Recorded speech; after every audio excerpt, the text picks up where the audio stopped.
Hujan di atas ketik. Halo, namaku Vira.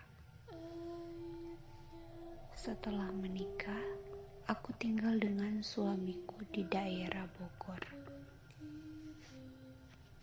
Sudah setahun aku tinggal di sini, di mes perusahaan suamiku. Kami belum bisa menetap karena pekerjaan suamiku yang mengharuskan dia berpindah-pindah kota setiap tahunnya. Kebetulan suamiku bekerja sebagai penyuluh pertanian yang mengharuskan dia mendatangi lokasi-lokasi pertanian maupun perkebunan. Bahkan tak jarang pula dia harus berada di lokasi-lokasi tertentu selama beberapa hari. Dan tak jarang pula dia harus menginap di sana. Awalnya sih berat, sering ditinggal sendirian di kota asing ini. Namun lama-lama aku sudah terbiasa dengan keadaan ini. Bahkan aku mencoba mencari kesibukan sendiri dengan berkebun.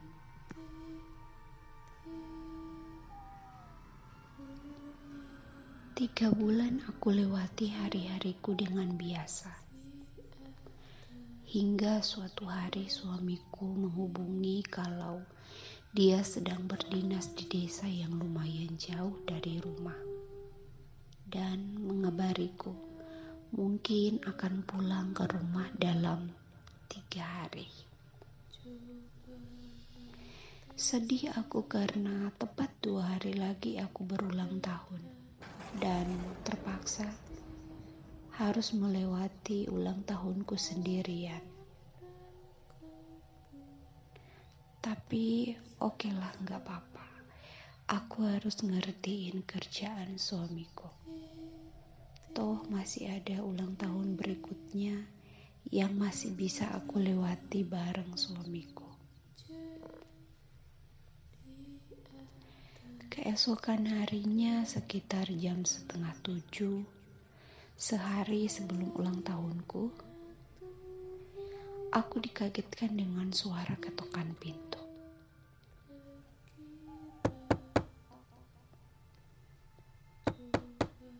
Aku berpikir sejenak.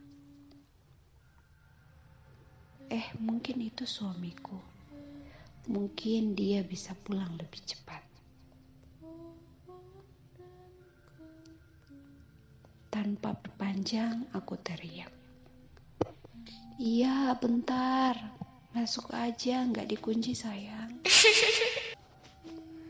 Namun, tidak ada yang menjawab. Lalu aku bergegas membukakan pintu. Namun, aku tidak menjumpai siapa-siapa di luar. Jujur, aku enggak ambil pusing saat itu, karena mungkin memang aku yang salah dengar. Mungkin ketukan tadi suara tetangga yang sedang memalu sesuatu.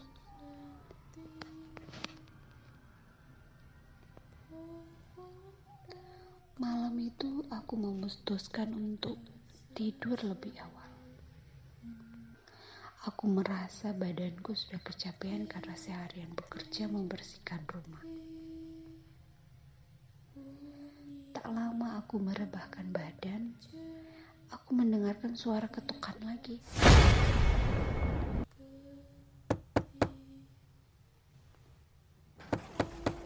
Kali ini aku enggan membukakan pintu karena takut, juga karena sudah malam.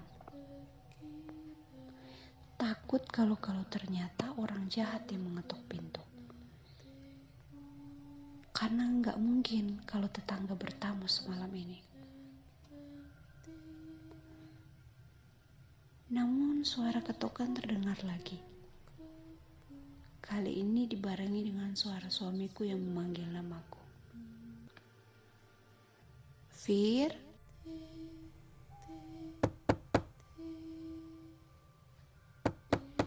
aku langsung bergegas keluar untuk membukakan pintu setelah mengenali suara suamiku.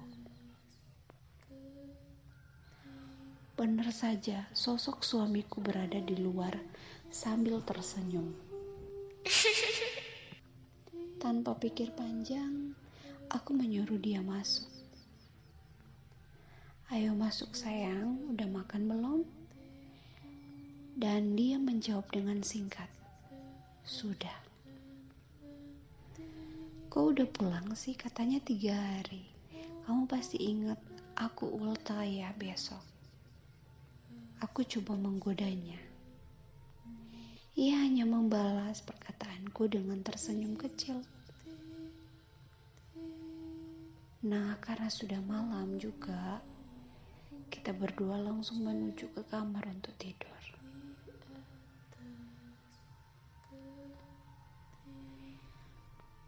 Setibanya di kamar, suamiku mulai menciumku dan mengajak aku berhubungan badan.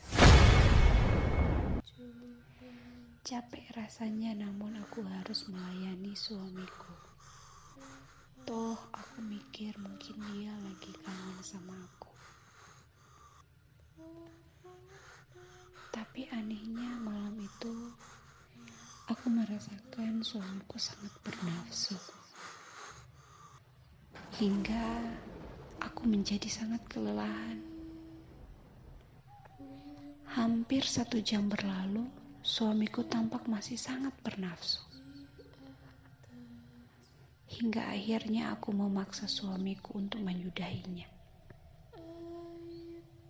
Sayang, udah ya, aku capek banget hari ini.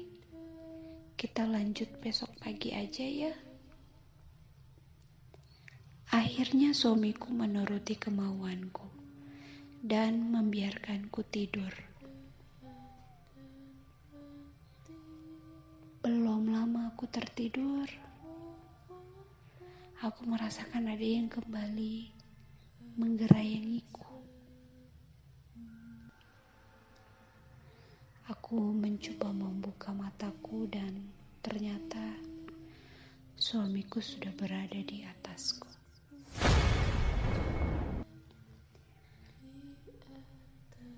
Dia melepas bajuku.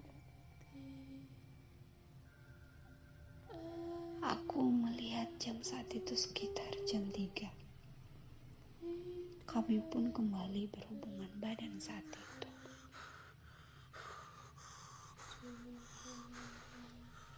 Aku merasa suamiku ini tampak berbeda dari biasanya.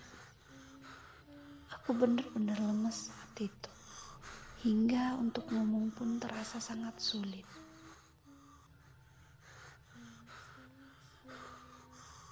Akhirnya aku hanya pasrah saja, menahan lelah dan membiarkan suamiku menyalurkan nafsunya. Tak terasa jam menunjukkan pukul 4.30. Entah kenapa akhirnya suamiku menyudahinya. Tak menunggu lama setelahnya, aku langsung terlelap dan tak mampu membuka mata lagi.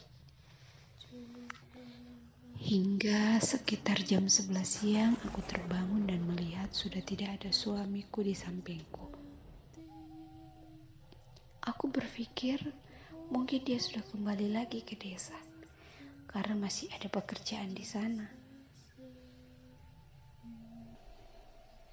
Sekitar jam 12 siang aku mencoba menelpon suamiku.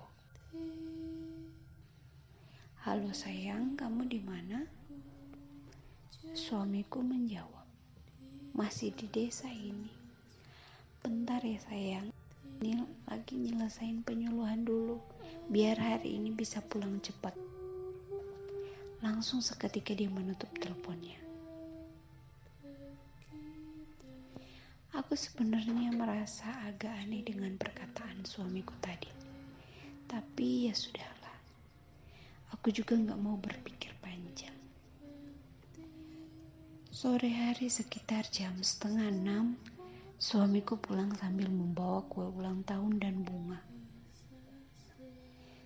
Selamat ulang tahun ya sayang, maaf ya agak telat pulangnya, tapi yang penting aku gak lupa kan hari ulang tahunmu.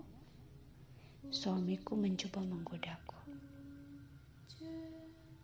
Aku langsung memeluk suamiku saat itu. Setelah suamiku selesai mandi, aku mendekati dia sambil menggodanya. Kamu beli jamu ya sayang ya? Aku sampai lemes banget kemarin. Mendengar perkataanku, suamiku tak menjawab tapi justru melongo dan membeku sejenak.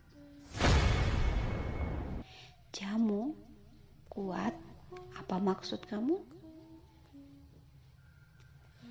Iya, semalam sampai 2 kali, 2 jam pula, gak kayak biasanya.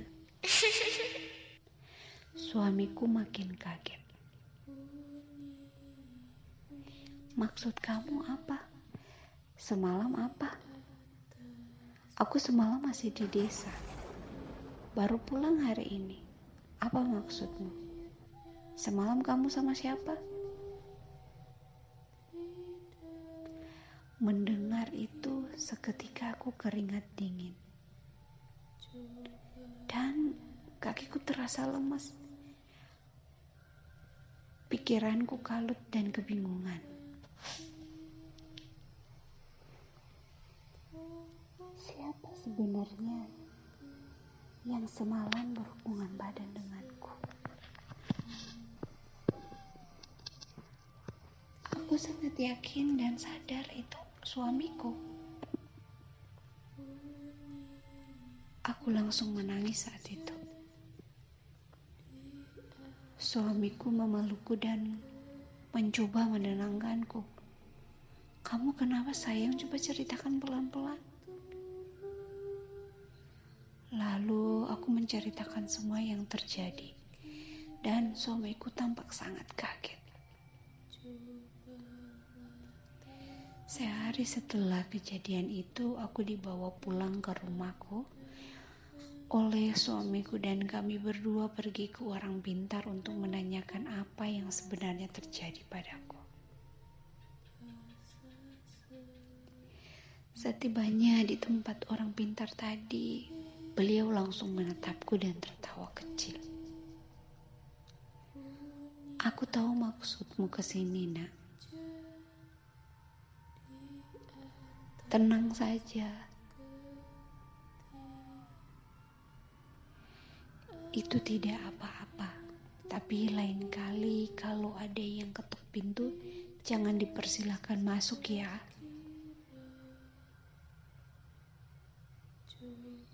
Dan ternyata sosok yang menyerupai suamiku itu ternyata adalah genderuwo.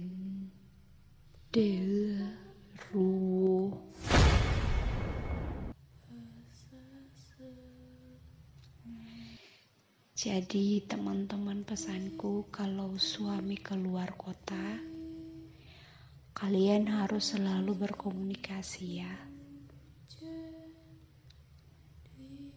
Jangan sampai ada sosok makhluk lain yang mencoba menyerupai suamimu.